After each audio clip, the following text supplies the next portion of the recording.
Alhamdulillah wassalatu wassalamu ala Rasulillah Sayyidina wa maulana Muhammad ibn Abdillah wa ala alihi wa sahbihi wa man tabi'ahu wa mawalah. Asyhadu an la ilaha illallah wahdahu la syarika lah wa asyhadu anna sayyidana wa nabiyyana Muhammadan abduhu wa rasuluhu la nabiyya ba'da. Subhanaka la ilma lana illa ma 'allamtana innaka antal alimul hakim. Rabbi syrah li sadri wa yassir li amri wa hlul 'uqdatam min lisani yafqahu qawli, amma ba'd. Para jemaah yang dimuliakan Allah, alhamdulillah tidak henti-hentinya kita bersyukur kepada Allah Subhanahu wa taala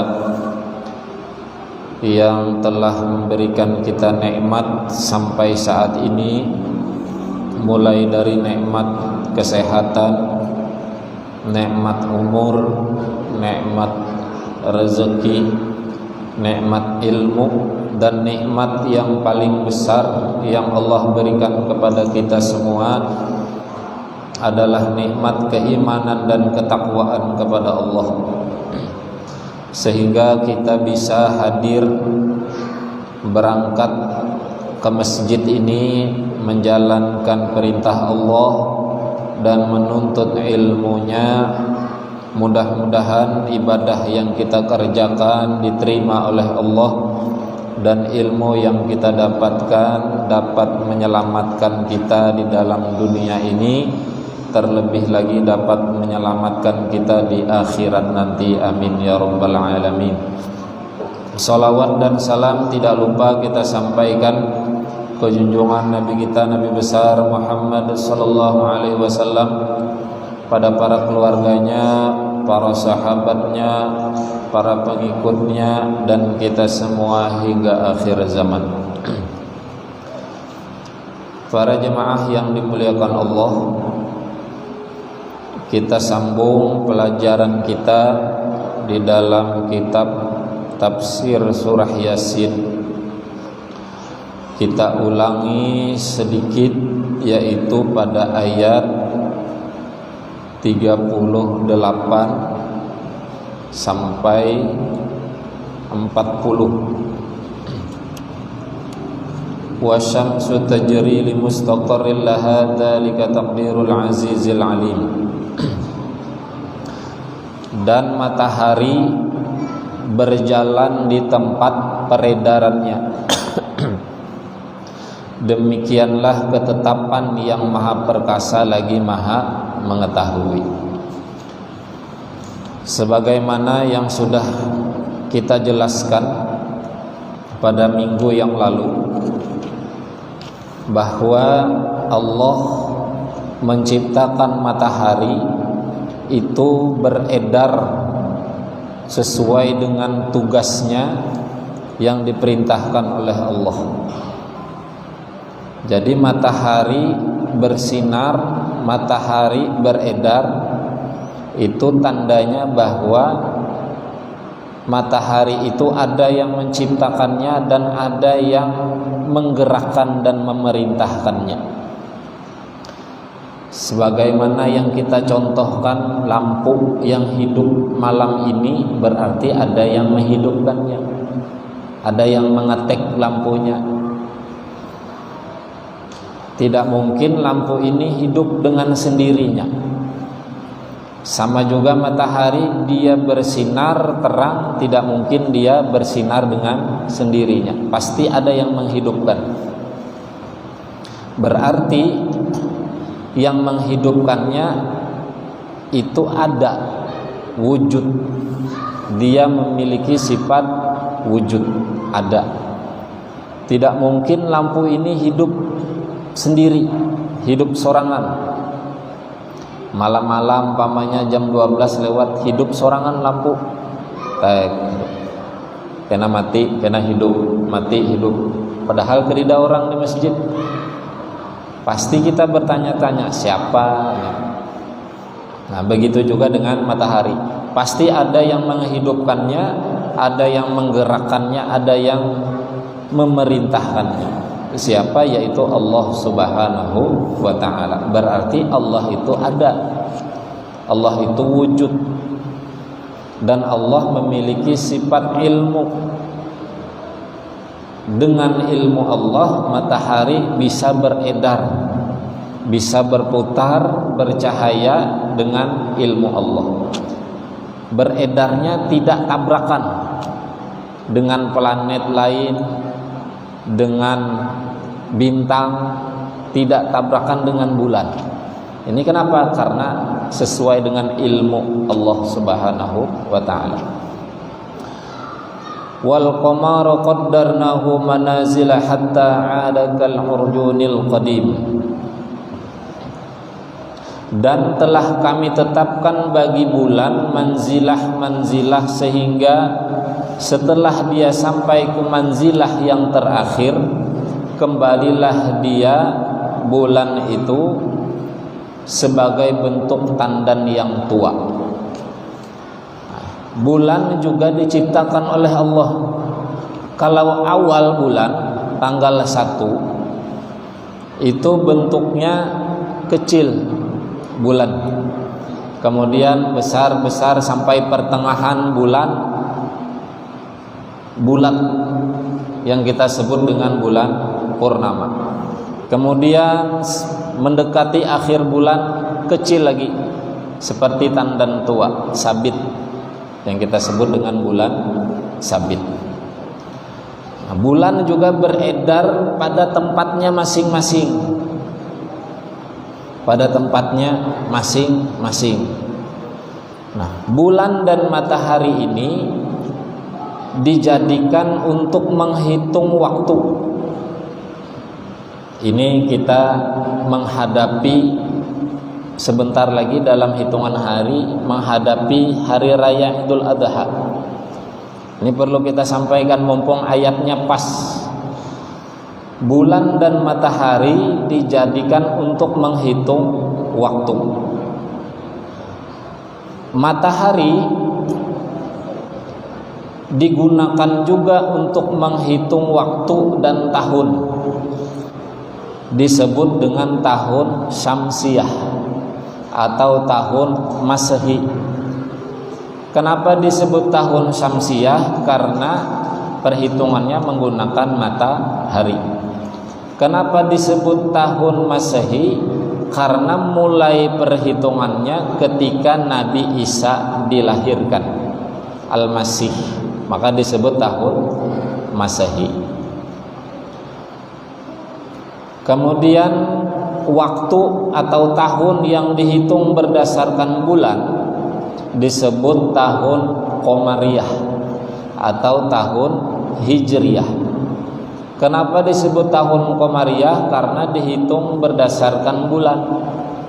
Kenapa disebut tahun Hijriyah? Karena menghitungnya dimulai dari Nabi pertama kali hijrah, disebut tahun Hijriyah. Tahun yang dihitung berdasarkan matahari dan tahun yang dihitung berdasarkan bulan selisih. Kalau dalam satu tahun itu kurang lebih 11 hari selisihnya. Yang dihitung berdasarkan matahari dalam setahun 365 hari. Kalau berdasarkan bulan dalam satu tahun 354 hari kurang lebihnya. Jadi kalau dikurangi dua ini selisihnya 11 hari, lebih banyak matahari. Buktinya Allah juga mengakui ada dua perhitungan waktu. Allah mengakui sebagaimana disebutkan dalam surah Al-Kahfi, walabithu fi kahfihim, dan telah tinggal ashabul kahfi itu di dalam goa salasami'atin sinin, 300 tahun, wazdadu tis'a, ditambah lagi 9 tahun. Tuh ayatnya bunyinya seperti itu. Maksudnya apa? Maksudnya Allah itu mengakui ada dua perhitungan waktu. Ashabul Kahfi pertama disebut oleh Allah tinggal di dalam goa selama 300 tahun ditambah 9 tahun. Bunyi ayatnya. Kenapa demikian? Maksudnya adalah kalau dihitung berdasarkan bulan, maka jumlahnya 300 tahun. Kalau dihitung berdasarkan matahari, maka jumlahnya 300 ditambah 9, maka 309 tahun. Ini bukti Allah mengakui bahwa ada 2 perhitungan waktu. Jadi kita sebagai umat Islam harus wajib juga mengakui 2 tahun ini. Kenapa? Karena kedua-duanya juga bersumber dari Allah Subhanahu wa ta'ala. Yang menciptakan matahari Allah, yang menciptakan bulan Allah. Semuanya milik Allah. Jadi tidak ada tahun itu sebenarnya tahun Islam, tahun bukan Islam, tidak ada. Terlanjur disebut ada tahun Islam, itu terlanjur. Semua tahun itu milik kita semua. Nah, bulan dan matahari juga ditentukan untuk menghitung waktu kita beribadah. Kalau sholat itu mengikutnya kepada hitungan peredaran matahari, itu sholat.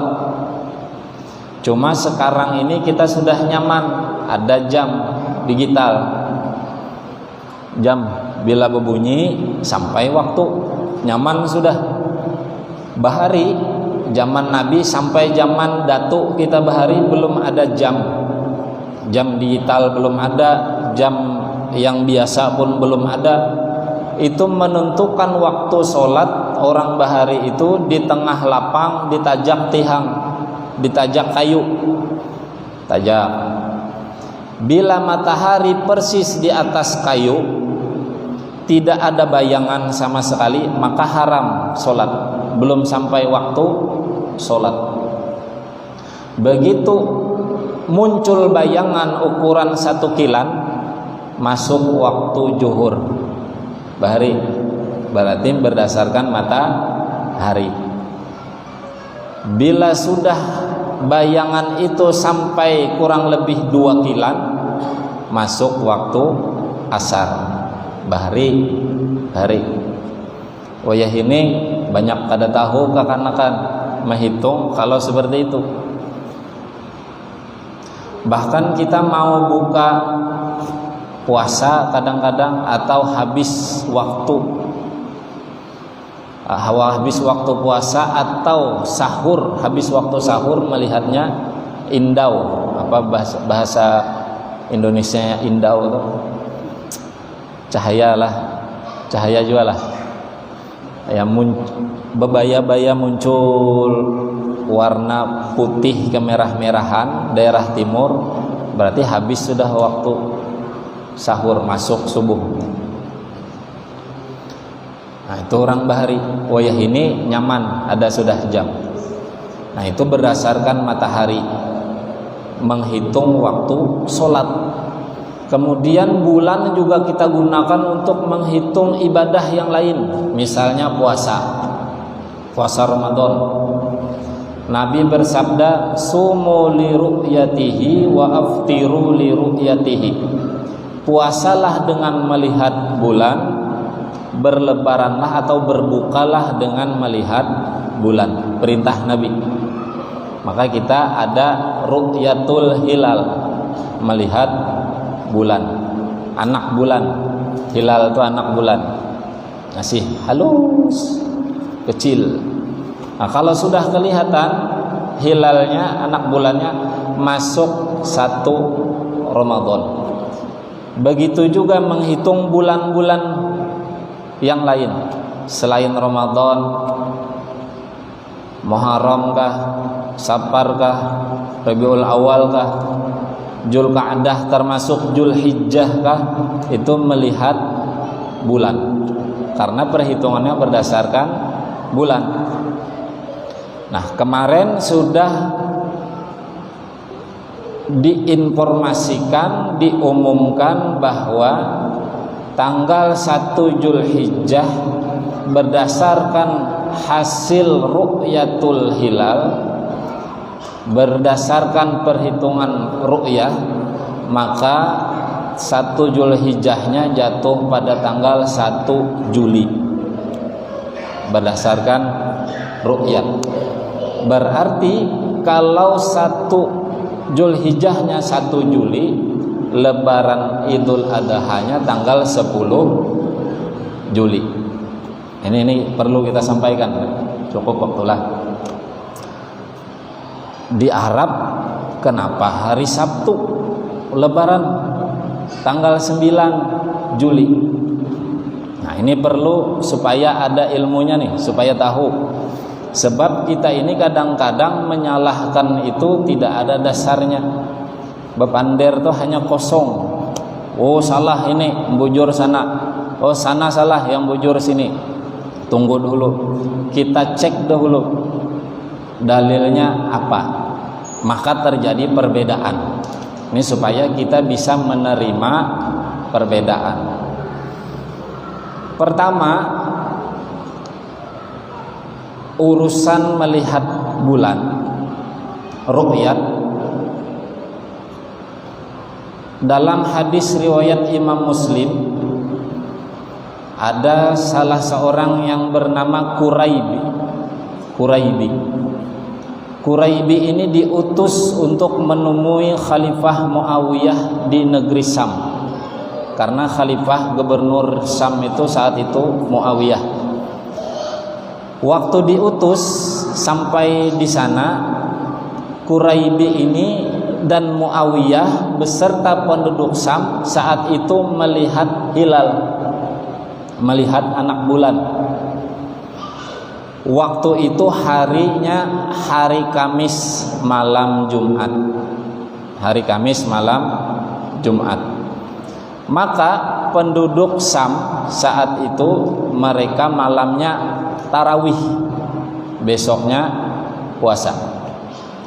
Waktu melihat ru'yat selesai, Quraib ini pulang ke Madinah, lalu bertemu dengan Ibnu Abbas, sahabat Nabi.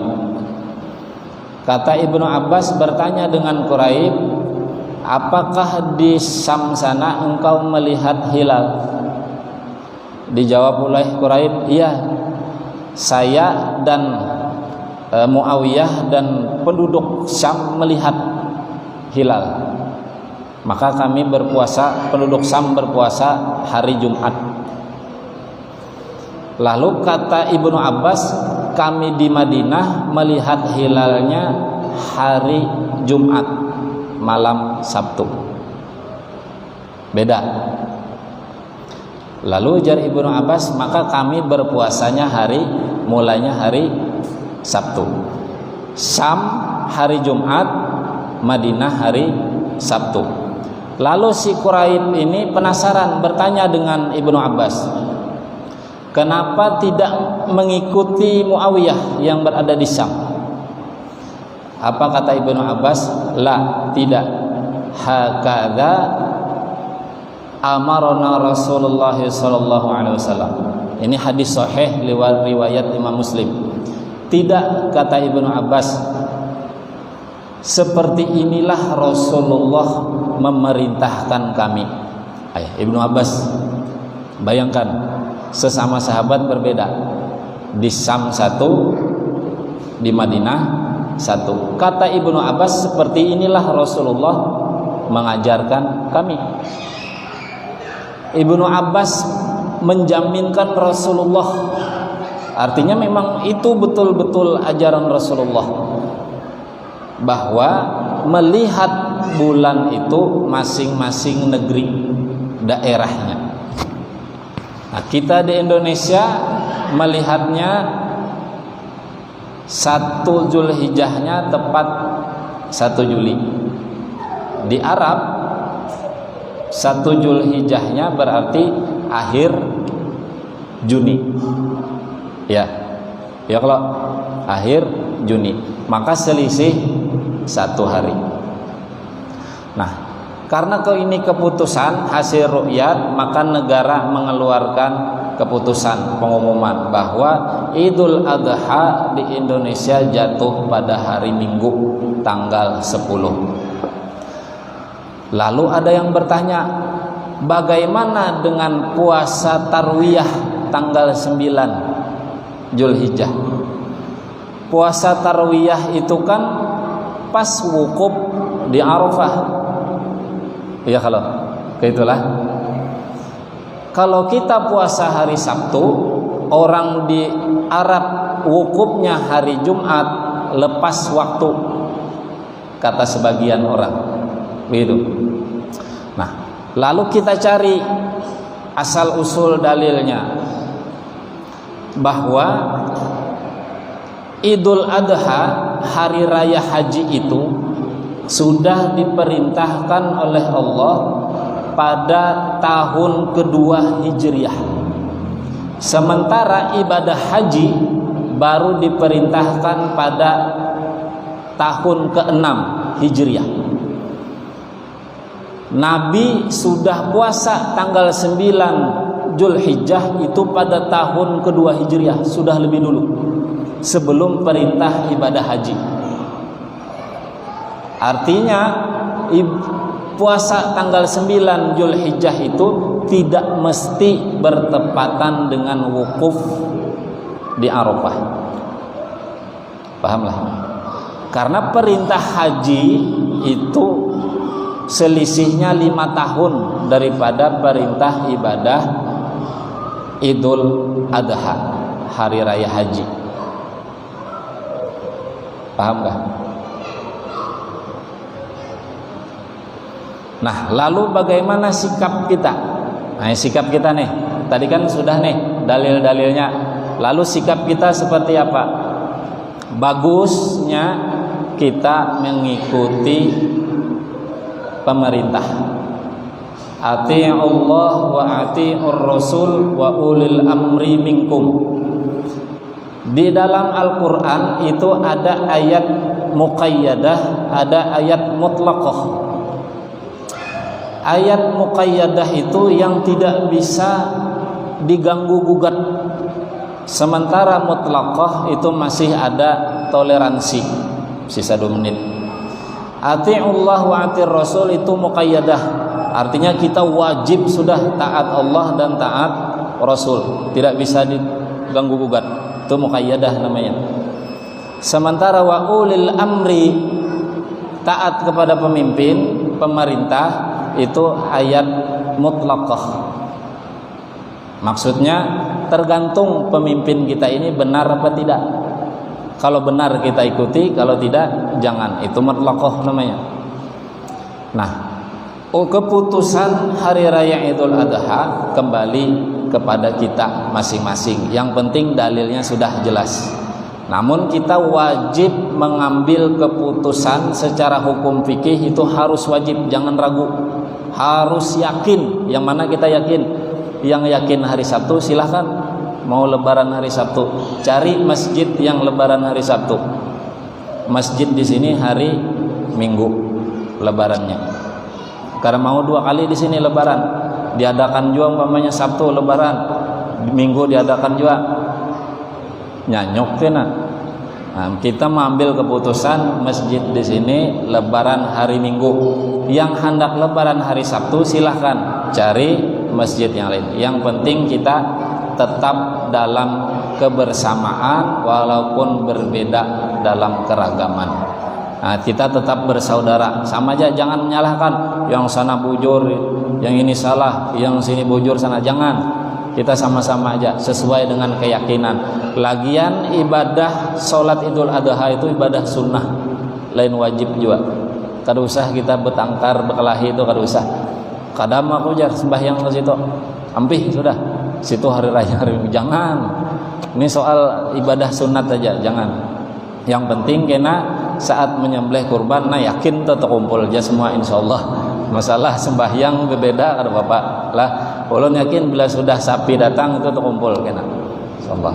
Nah, mudah-mudahan ada manfaatnya. Insyaallah kita sambung minggu depan. Mudah-mudahan sehat, panjang umur, istiqomah beribadah kepada Allah. istiqomah menuntut ilmu agama Allah, berkah ibadah kita, berkah ilmu yang kita dapatkan. Allah wafatkan kita dalam keadaan husnul khatimah, dan Allah masukkan kita ke dalam surganya bighairi hisab. Amin ya rabbal alamin. Wa akhiri hasbunallahu wa ni'mal wakil, wallahul muwaffiq ila aqwamit thoriq. Wassalamualaikum warahmatullahi wabarakatuh.